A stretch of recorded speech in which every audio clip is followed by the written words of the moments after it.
Slovenská televízia uvádza rakúsky dokumentárny film Tajné mesto v Hongkongu. Labyrint pre 50 000 ľudí.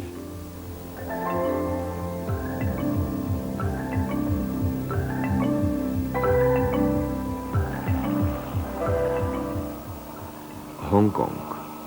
Hongkong, ako ho pozná svet. Najväčší obchodný prístav ďalekého východu, jeho najväčšie hospodárske centrum. Na ploche necelých 1000 km štvorcových tu žije takmer 6 miliónov ľudí. Mesto praská vo švíkoch. Na tomto malom priestore ho možno zväčšovať len do výšky. Každá novostavba sa považuje za ďalší prejav pokračujúceho hospodárskeho zázraku i dôvery i napriek očakávanému návratu Hongkongu do Číny. Pretože Hongkong má ostať obchodným a hospodárskym centrom. Tak si to želá aj komunistická Čína. Hospodársky zázrak je viditeľný aj v uliciach mesta. Doba, v ktorej všetci Číňania boli chudobní a bohatí boli len koloniálni páni, je už minulosťou. Veľká časť bohatstva Hongkongu je dnes v rukách Číňanov. V Hongkongu dnes už nevládnu Európania. Sú zákazníkmi a partnermi Číňanov a podieľajú sa na hospodárskom rozkvete mesta, ktoré je prevažne čínske.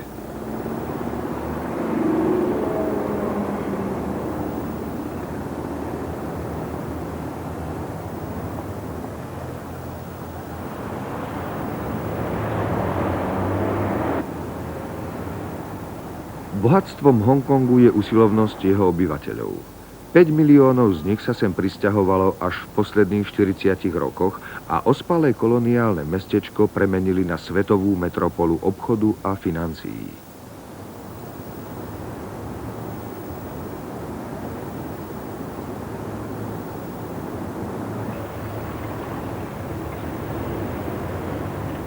Európa sa dnes má čo obracať, ak chce svoj tovar predať Číňanom. Všetci výrobcovia svetových značkových výrobkov posielajú do Hongkongu svojich zástupcov. Čo je dobré a drahé, tu ide rýchlo na odbyt. Ale vyrábajú sa tu aj nekvalitné kópie tovaru špičkových firiem a ako lacné falzifikáty sa rozpredávajú na svetových trhoch. Existujú zákony, ktoré to zakazujú, ale často sa nerešpektujú. Boj o prežitie si musí každý vybojovať sám. V tom je úspech Hongkongu a súčasne jeho tvrdosť.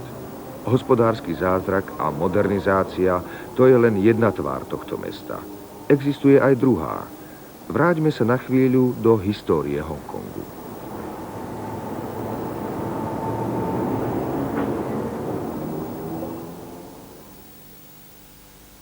Už pred 100 rokmi sa všetky európske veľmoci usilovali o obchod s Čínou. Pokúšali sa usadiť v čínskych prístavných mestách.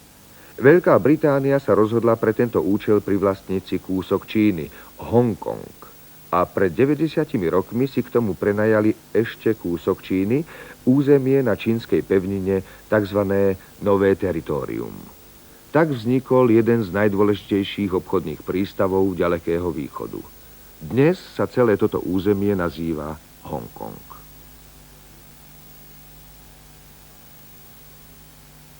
Vyslanci čínskeho cisára prenajali Britom tieto nové územia len na 99 rokov. Všetko sa do najmenších podrobností dohovorilo a písomne potvrdilo. Len jedno ostalo sporné. Táto malá dedina, ktorá sa vtedy ukrývala za vysokými obrannými múrmi. Číňania ju opustili, Angličania ju neobsadili. Stala sa dedinou bez vrchnosti, územím bez zákonov. Vznikli tu ópiové brlohy, usadili sa tu pašeráci ópia, zločinci a piráti. Ak ich prichytili pred múrmi dediny, hrozili im ťažké tresty. Pašerákov a všetkých, ktorí chceli obchodovať na vlastnú päsť, zavierali do drevených klietok. Najhoršie tresty hrozili pirátom. Ohrozovať obchodné lode sa považovalo za najťažší zločin.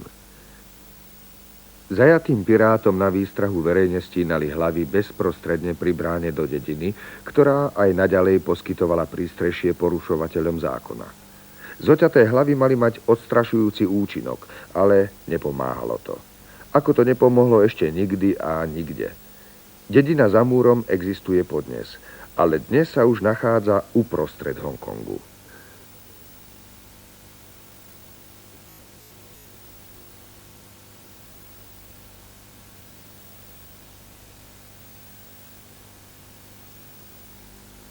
Toto je letecká snímka dediny. Tak to vyzerá dnes. Z dediny sa stalo mesto. Neskutočné mesto, kde sa lepí dom na dom a kde nevidieť ulice.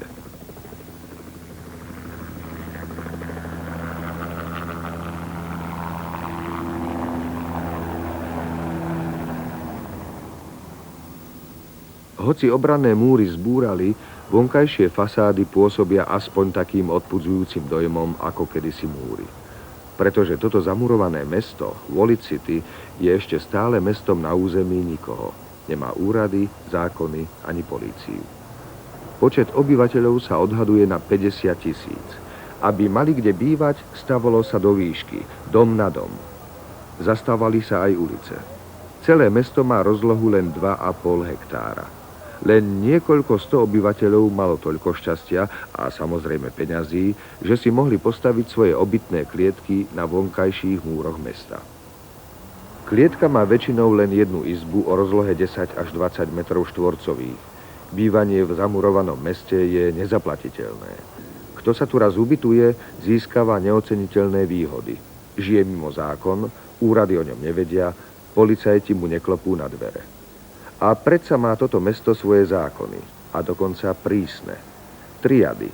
Čínska mafia reguluje život v tomto meste, v tomto labyrinte pre 50 000 ľudí, ktorí sa, každý z iného dôvodu, boja jasného svetla Hongkongu.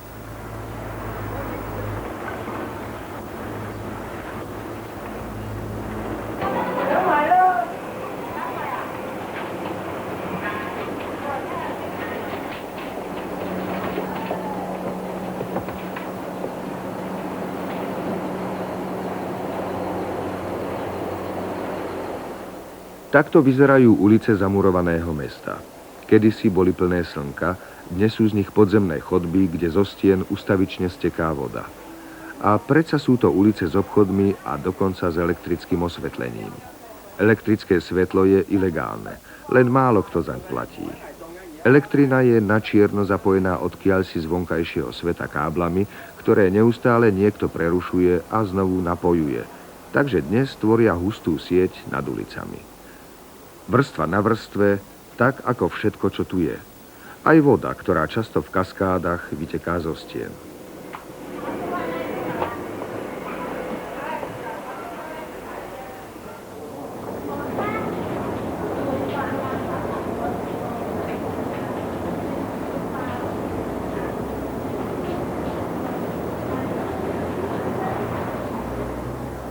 Skutočné tajomstvo tajného mesta spočíva v jeho výrobných dielňach. Pretože v meste sa nielen žije, ale predovšetkým pracuje. Ďaleko od zákonov a predpisov. Ilegálny tovar je však väčšinou úplne všedný. Toto je výrobňa rezancov. Na najmenšom možnom priestore pomocou jediného stroja tu 3 pracovné sily vyrábajú rezance.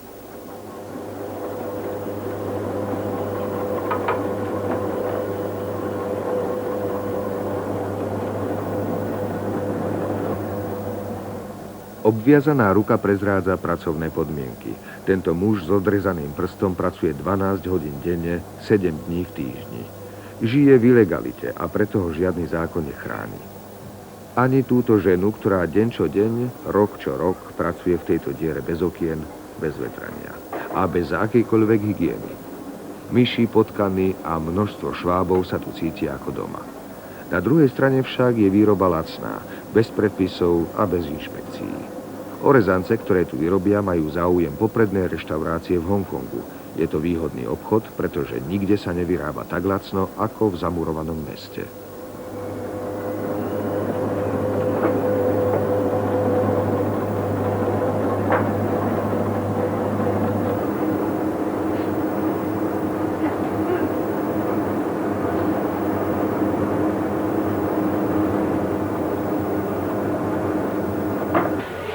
Na ceste leží zabudnuté dielo z najstarších koloniálnych čias, kedy zamurované mesto malo ešte obranné múry a otvorené ulice. Cesta pokračuje ďalej tmavými, vlhkými ulicami, v ktorých sa však napriek tomu takmer normálne žije. V malých tmavých dierach sú umiestnené ešte mnohé ďalšie dielne. Tento muž vyrába lístkové cesto na obľúbené čínske jarné trubičky. Pracuje sám ako robot riadený počítačom. S obrovskou zručnosťou nanáša cesto na horúce platne. Je stále rovnako tenké a chutné, presne také, ako má byť. A to nepretržite hodinu za hodinou. Aj on pracuje 12 hodín denne. 喂，嗰位小姐啊，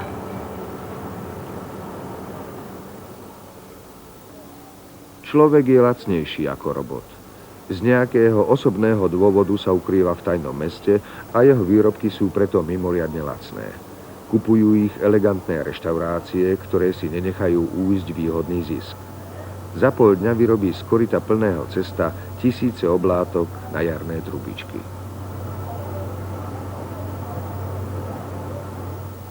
So spolubývajúcimi si na seba dávno privykli.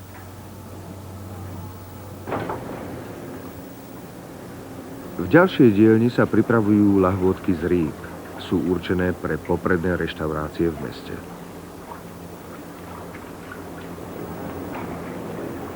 Majiteľ dielne pracuje sám, bez pomocníkov.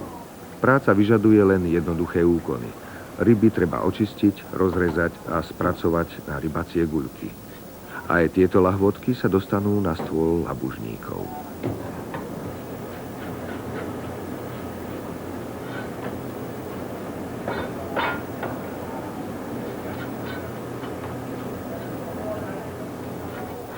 Princíp výroby je vo všetkých dielňach stále rovnaký.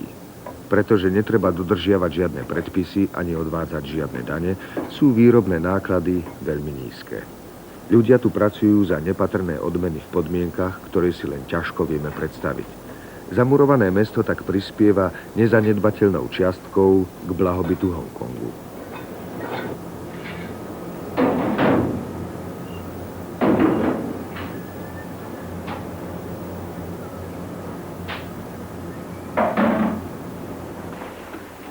Otvorené odtoky. To je kanalizácia zamurovaného mesta. Existuje tu aj strojová výroba. Tkáčovňa. Aj tu pracuje len jeden muž. Vyrába látku na počívky. Je všeobecne známe, že krajčíri v Hongkongu sú veľmi lacní. Môžu si to dovoliť, veď mnohí nakupujú materiál na obleky v dielňach zamurovaného mesta. Stroje sú naozaj také staré, ako vyzerajú. Pochádzajú ešte z predvojny. Majiteľ ich stihol vyviezť zo Šanghaja, keď utekal pred komunistami. Nik nevie, čo ho zahnalo do anonymity zamurovaného mesta.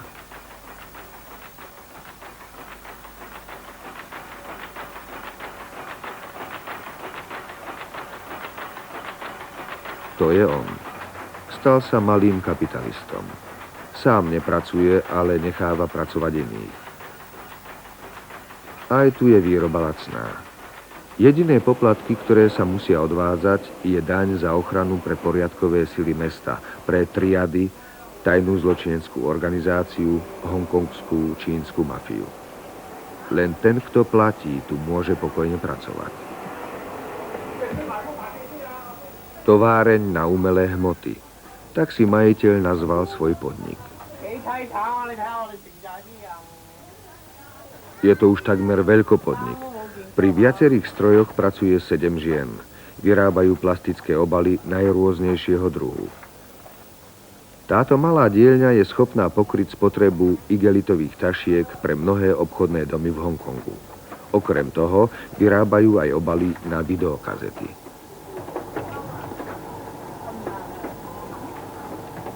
Ženy občas privedú do dielne aj svoje deti. Aj oni už pracujú. Dokážu to. Napodobňujú svoje matky a šikovne vytrhávajú igelitové tašky z lisovacích šablón.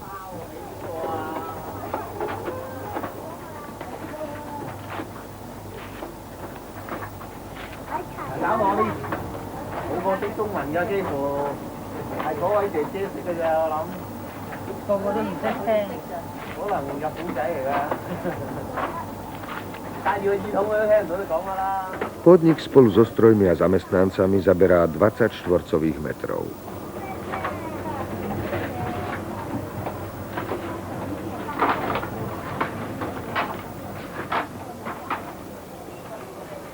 V nasledujúcej dielni sa pracuje s pevnejším materiálom, so železom a oceľou.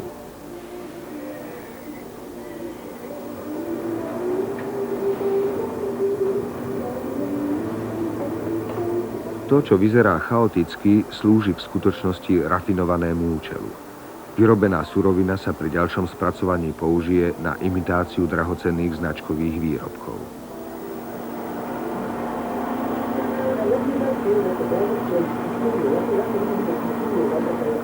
Táto nezákonná činnosť zahnala dielňu do labyrintu zamurovaného mesta. Inde by sa práca na 2 sústruhoch za takýchto podmienok neoplatila. Podarilo sa nafilmovať len začiatok výrobného procesu. Filmový štáb potom vytlačili do inej ulice tohto podzemného labyrintu. Pomenovanie ulic pochádza ešte z čias, keď nad nimi bolo vidieť oblohu. Dnes už ani do tejto ulice neprenikne slnečný lúč. V každej malej diere pozdĺž ulice sa pracuje. V ľavej časti majú dokonca televízor. V pravej sa učí dieťa a za ním pracuje matka. Deti si tu robia domáce úlohy, učia sa písať, donekonečna trénujú jeden z tisícov čínskych znakov.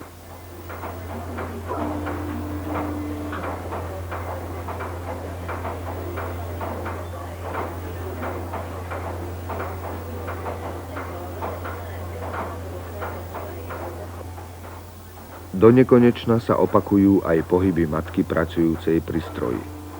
Žena zostavuje kovové náramky na hodinky. Tieto sú na lacné hodinky.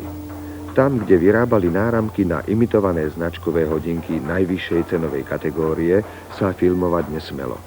Vyrábali ich podobným spôsobom a na podobných strojoch.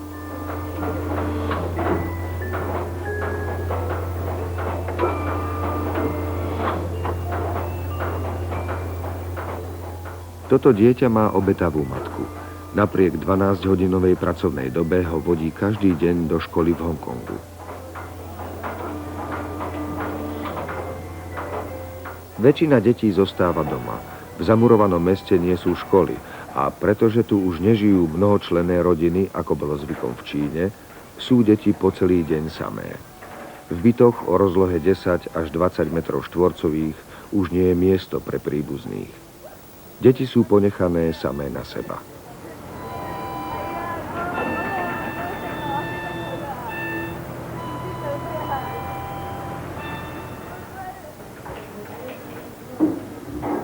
V strede labyrintu je však predsa malá detská škôlka. Armáda spásy prenikla až sem a ujala sa najchudobnejších detí. Starajú sa tu o ne 2 učiteľky. Hrajú sa s nimi, učia ich základom osobnej hygieny a dbajú aj o to, aby deti mali dostatočnú výživu.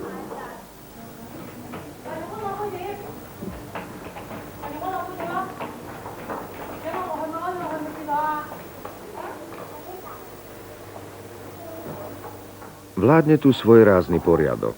Zatiaľ, čo jedna skupina detí obeduje, druhá skupina spí vzadu, v tej istej miestnosti. Prvé sa snažia robiť tak málo hluku, ako je to len možné, druhé vedia, že teraz musia spať. Po určitej dobe sa deti jednoducho zobudia a spať môže druhá skupina. Ventilátor rozháňa vydýchaný vlhký vzduch po miestnosti. Okno tu nie je. Škôlka sa nachádza v strede labyrintu.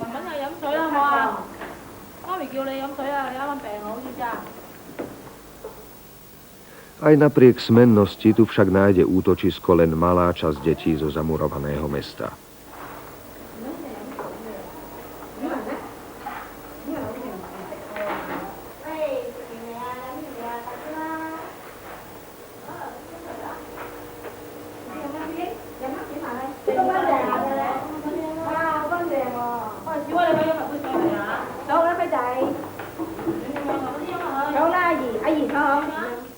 Labyrint ukrýva ešte mnohé ďalšie prekvapenia. Samozrejme sa stal aj strediskom obchodu s drogami. A predsa sa aj tu bojuje proti drogám. Uprostred labyrintu narazíme na centrum pre liečenie drogových závislostí. Angličanka Jackie Pullingerová, ktorá ho založila, tu používa svoje pozoruhodné liečebné metódy.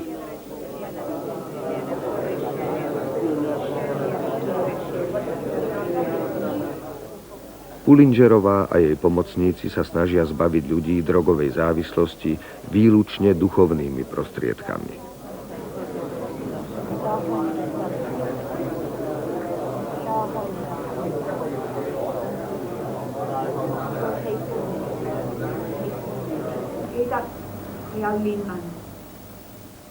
Pod Pullingerovej vedením sa pacient dostáva do hypnotického stavu. Začínajú sa mu chvieť ruky, trans napokon zachváti celé telo. V týchto chvíľach pomáhajú všetci. Prítomní koncentrujú všetky svoje duševné sily na svoje uzdravenie.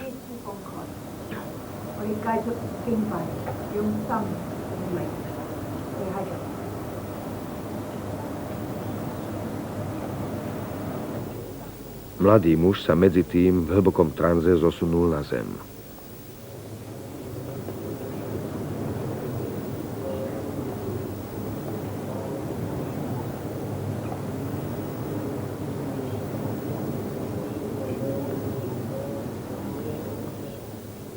Pre ostatných narkomanov je tento zážitok prípravou na ich vlastný liečebný proces. Všetci sú závislí na heroíne. Pullingerová je ich posledná nádej.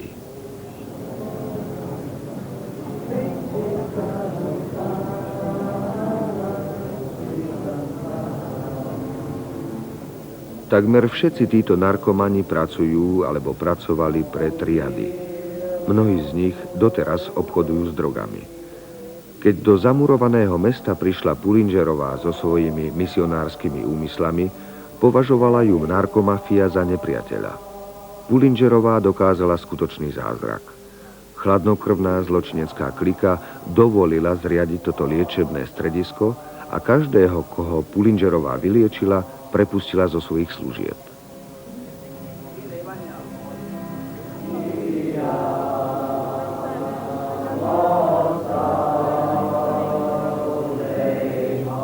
Pullingerová o svojich zverencoch povedala: Všetci boli narkomani, alebo sú nimi ešte podnes. 80% je závislých na heroíne. Všetci sa chcú vyliečiť a videli, ako sme vyliečili ich kamarátov. Už niekoľkokrát sa snažili prestať s drogami vo väzení alebo v iných liečebných ústavoch. Takmer všetci sú už 15 rokov závislí na drogách. Been to other drug centers and prisons. They've all been on drugs, average 15 years, heroin. Jackie Pullingerová už 20 rokov žije sama uprostred labyrintu. It's a very unhealthy place. I mean, I live here and my room's wet all the time. I don't know if it's night or day when I wake up. Je to tu veľmi nezdravé. Moja izba je ustavične mokrá. Keď sa zobudím, neviem, či je deň alebo noc. Telefonicky si to zistím a pýtam sa aj, aké je počasie. Pre mnohých by bolo lepšie, keby sa odtiaľto odsťahovali, ale väčšina tu má svoj domov. Žijú tu už celé generácie. Tu sa narodili.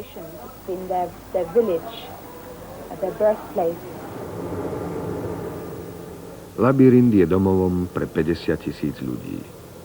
Aj napriek tomu, že dažďová voda presakuje všetkými stenami, že sem neprenikne ani slnečný lúč, a teplý, zadúšajúci vzduch stojí v káblami popredkávaných pekelných chodbách, ktoré tu ešte stále nazývajú ulicami.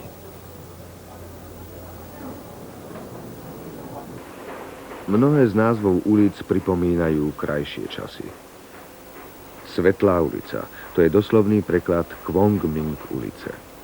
Podľa vodopádu, ktorý steká zo steny, obyvatelia labyrintu vedia, že vonku sa práve prehnala prietrž mračien.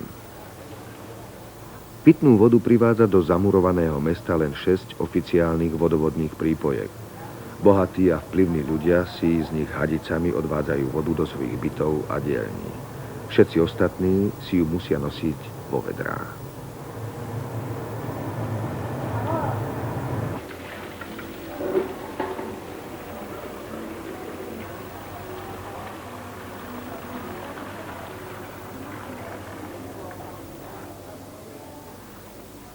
Spoločný osud a ťažkosti, ktoré musia znášať ľudí, nezjednotili. Boj o prežitie musí viesť každý sám za seba.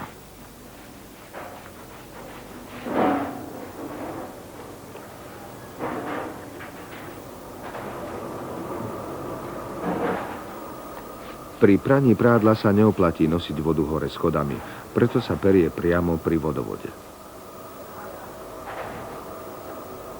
Vo vedrách z umelej hmoty sa dajú na čínsky spôsob nosiť aj väčšie množstvá vody.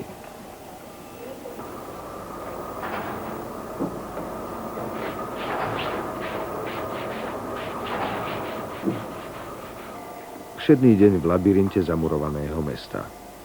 Našli v ňom útočisko tí, ktorí z vážnych dôvodov nemôžu žiť a pracovať inde. Labyrint sa stal aj domovom chudobných, ktorí už naozaj nikde inde nemohli nájsť živobytie. Táto žena zbiera staré železo. Toho je tu v labyrinte veľa. Po každej fáze výstavby tu ostal odpad a šrot.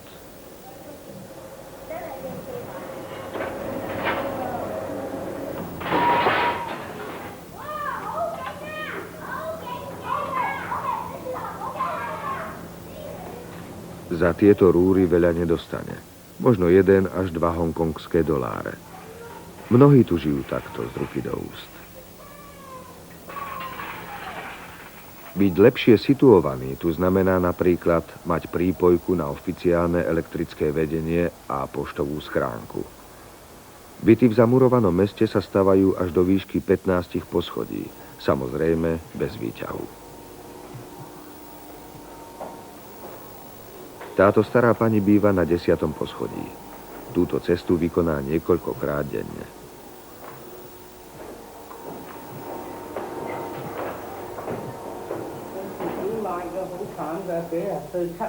Hoci nemá majetok, bojí sa zlodejov a radšej zamyká na 2 západy.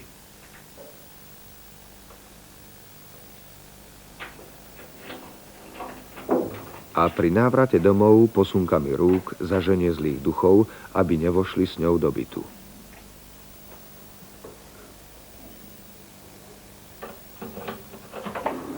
Rozloha bytu je 16 metrov štvorcových. Je rozdelený na izbu, kuchyňu a otvorené hygienické zariadenie.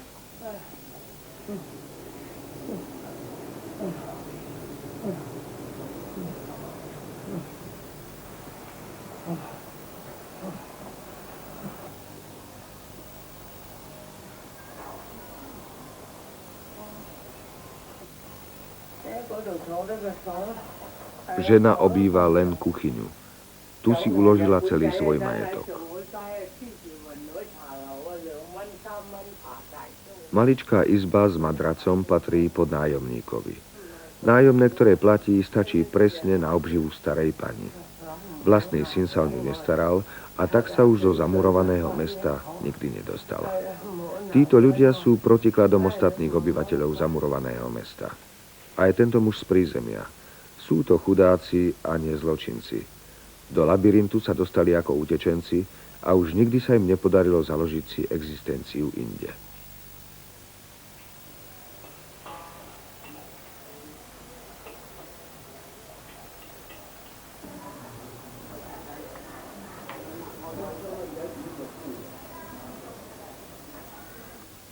Títo dvaja tu bývajú už 25 rokov. Až na to, že denné svetlo skoro vôbec nevidia, sa im nevodí zle. Muž si zarába modelovaním foriem pre hlavy bábik. Bábiky z Hongkongu sa dobre predávajú na celom svete, pretože sú lacné. V najskromnejších podmienkach za malý zárobok a s nesmiernou usilovnosťou pracujú títo ľudia v zamurovanom meste.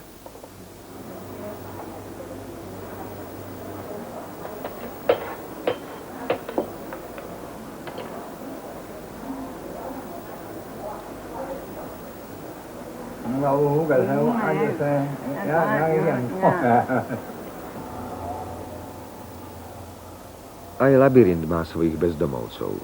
Hľadajú si aspoň trochu suchšie miesto na spanie. Aj odtiaľ ich neraz vyženú. Život v labyrinte prechádza okolo nich ako okolo mŕtvych potkanov, o ktoré nikto ani nezakopne.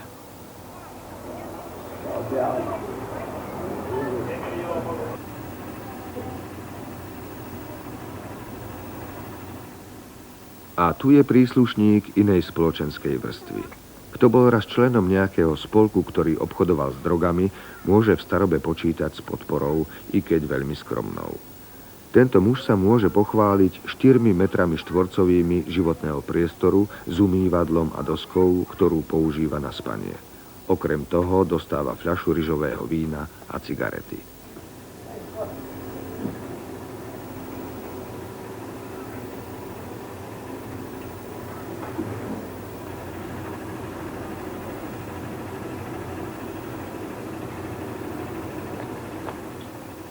Tí, čo si to môžu dovoliť, si v labyrinte dokonca chovajú aj domáce zvieratá.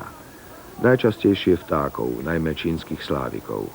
Iní vtáci by pravdepodobne v ústavičnej tme zabudli spievať.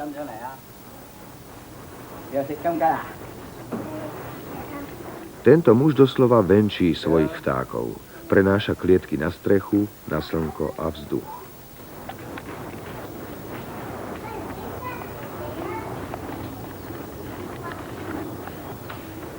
Toto sú čínski slávici, ktorí spievajú aj v tme. Tu na dennom svetle im pripravuje kúpeľ. V jednej z klietok urobí kúpeľňu a naženie do nej vtákov.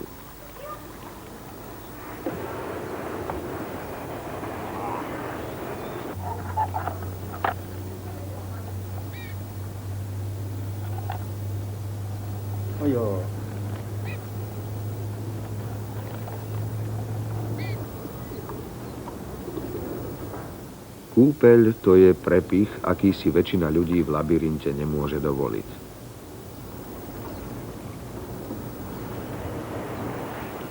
Tu hore je síce svetlo, ale vzduch je aj tu nedýchateľný a plný hluku. Každých 5 minút preletí nízko nad strechami lietadlo. Zamurované mesto leží presne pod letovou dráhou letiska v Hongkongu.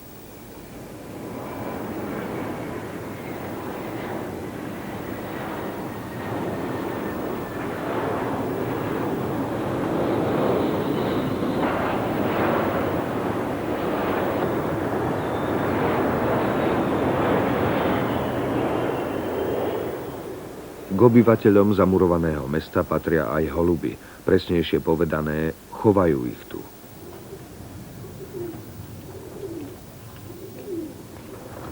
Tento muž je podnikateľ, pretože vtáci, ktorí mu patria, nie sú obyčajné holuby, ale pretekárske. Sú vytrénované, aby preleteli z Hongkongu až do Šanghaja.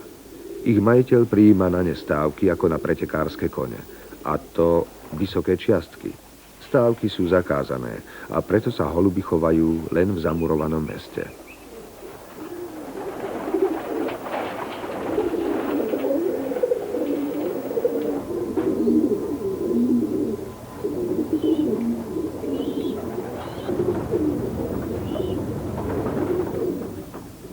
Za holuba prvotriednej kvality možno dostať až $500 000 hongkongských dolárov. Každý holub je okrúžkovaný a má svoje číslo. Ceny holubov sa určujú podľa ich pretekárskych výkonov. Holuby prevezú do Šanghaja a tam sa preteky odštartujú. Holuby letia späť do Hongkongu. Nezákonnosť zamurovaného mesta nepozná hraníc. Pes na streche stráži holubník.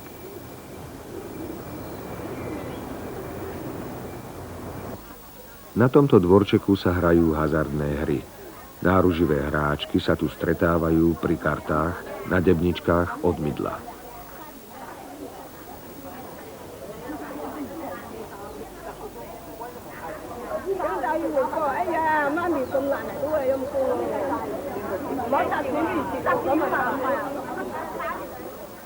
Pri hre ide o malé čiastky, ale hráčska vášeň týchto žien sa vyrovná vášni dám profesionálok v európskych kasínach.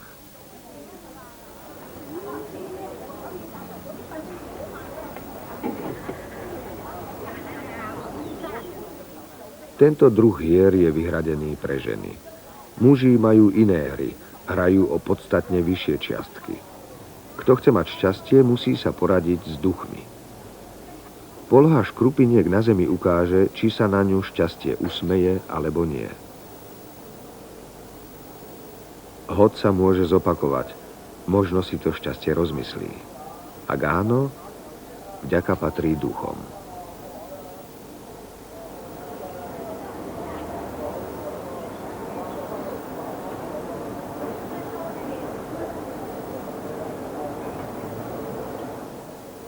Ľudia v zamurovanom meste sú veľmi poverčiví. Tu napríklad vták vyťahuje veštby z debničky ako žreby. Veštkyňa vysvetlí zákazníkovi, čo veštba znamená.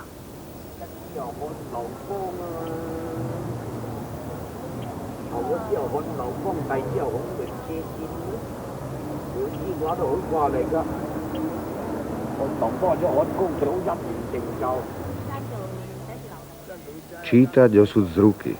Aj to poznajú v labyrinte.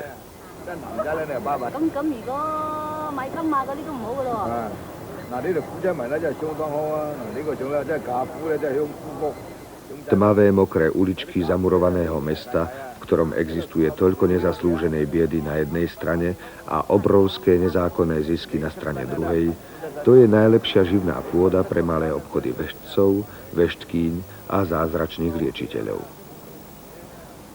Ešte niekomu sa darí dobre v zamurovanom meste. Ošetrovateľom v zubných ordináciách. Nie sú to ani lekári, ani zubní technici.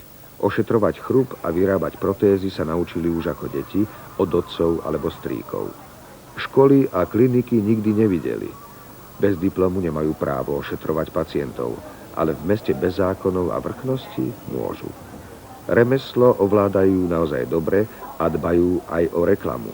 Svoje práce vystavujú vo výkladných skriniach.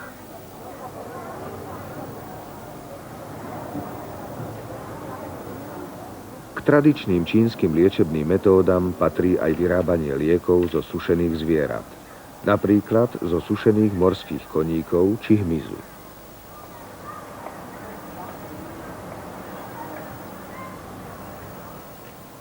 V zamurovanom meste nechýbajú lekárne tradičnej čínskej medicíny. Pacient popíše príznaky svojej choroby a lekárnik mu zostaví potrebnú zmes liečivých výťažkov z rastlín a zvierat.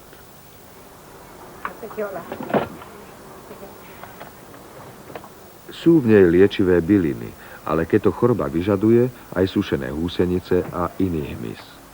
Zmes sa uvarí a vývar sa podľa potreby pije, nanáša, vtiera. Lekárnik pozná svojich zákazníkov. Bez slova priloží k balíčku 2 posúchy, v ktorých sú zapečené ceduľky s veštbami.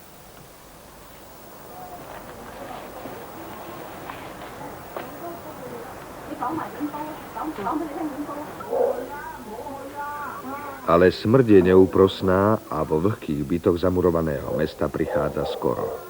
Na pamiatku mŕtvého sa postaví domáci oltár s obrázkom zosnulého uprostred.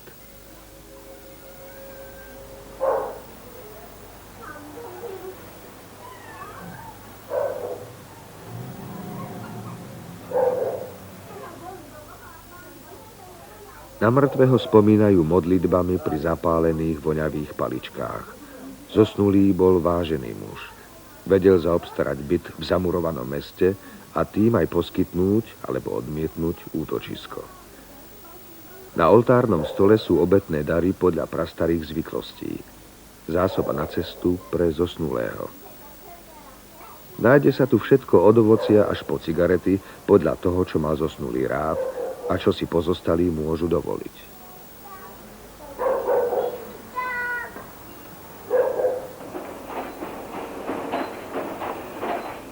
Prichádza večer. Aj v tomto meste bez denného svetla. Pracovný deň trval 12 hodín, dielne sa zatvárajú.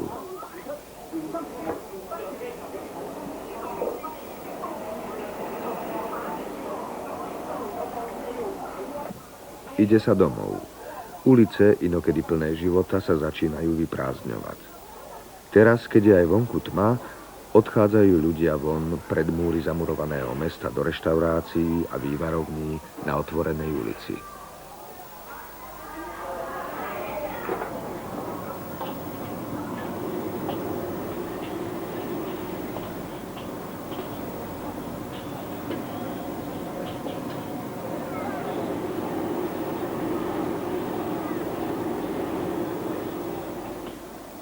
Kto si to môže dovoliť? Dopraje si také jedlo, aké milujú Číňania. Nie také, aké pripravujú v labyrinte na objednávku reštaurácií pre cudzincov. To, čo sa zje, musí byť zaručene čerstvé A musí to teda ešte žiť do poslednej chvíle. Raky, kraby, žaby, slimáky. Varia sa v prítomnosti hostia.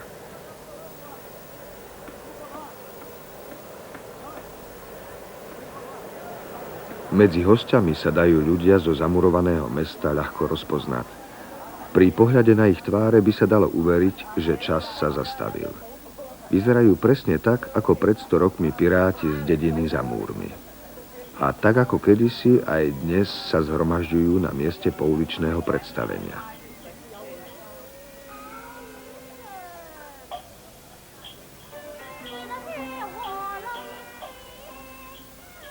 Nástroje sú tie isté. Aj balady, ktoré sa tu spievajú, sú rovnaké ako tie, ktoré sa spievali pred 100 rokmi.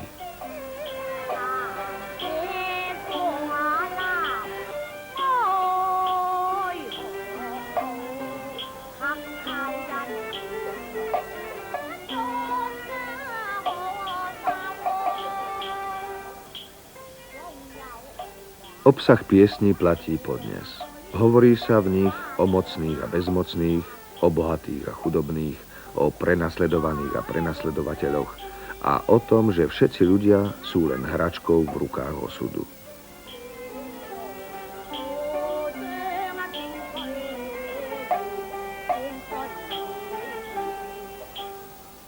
Tak ako kedysi, aj dnes sú tieto piesne pre ľudí z labyrintu útechou.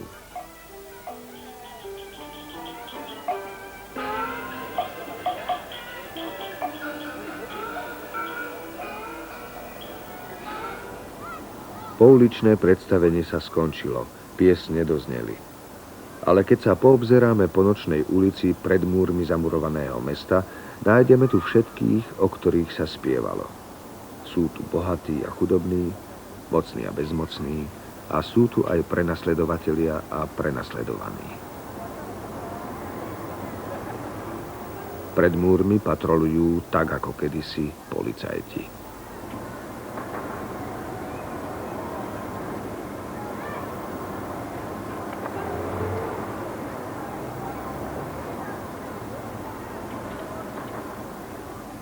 Z dediny sa stalo mesto.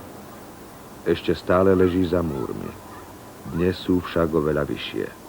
A sú ovešané klietkami. Klietkami pre ľudí.